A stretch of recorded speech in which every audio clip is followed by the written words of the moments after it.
سود خور، رشوت خور اور دودھ میں پانی ملانے والا بندہ، یہ بندے اگر قربانی میں حصہ دار ہیں تو اس وقت قربانی کا کیا حکم ہے؟ کیا بھئی ساروں کی قربانی ہوگی یا نہیں ہوگی؟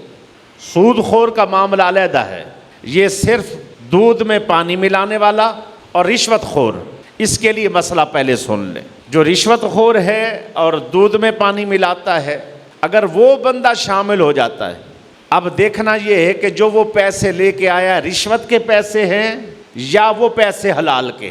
اگر وہ رشوت کے ہیں تو پھر ان پیسوں سے قربانی میں شامل ہوا تو کسی کی قربانی نہیں ہوگی۔ دودھ کی ملاوٹ کر کے پیسے کمانے والا اگر وہ ملاوٹ والے پیسے اس نے قربانی میں شامل کر دیے حصے میں تو کسی کی نہیں ہوگی۔ اب کیا ہے؟ اب یہ ہے کہ اس سے وہ پیسے لیے جائیں جو اس کی کمائی حلال ہے۔ اگر وہ حلال کمائی میں سے نہیں دیتا تو اس کا حصہ اپنی قربانی میں نہ رکھے۔ اسی لیے حکم ہے اکیلے کرو، اوکھے سوکھے ہو اپنا بکرا کرو۔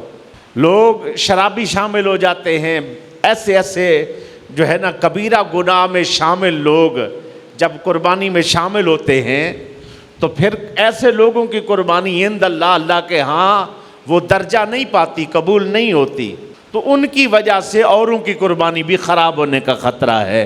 جیسے سود خور کے ہاں کوئی سودی کاروبار کرتا ہے، اعلانیہ اللہ سے جنگ ہے، اس کی اپنی قربانی نہیں ہوتی، وہ قربانی کرے بھی تو نہیں ہوتی، اگر وہ کسی میں شامل ہو گیا اس کی بھی نہیں ہوگی۔ مرکز سیف العلوم گجرانوالہ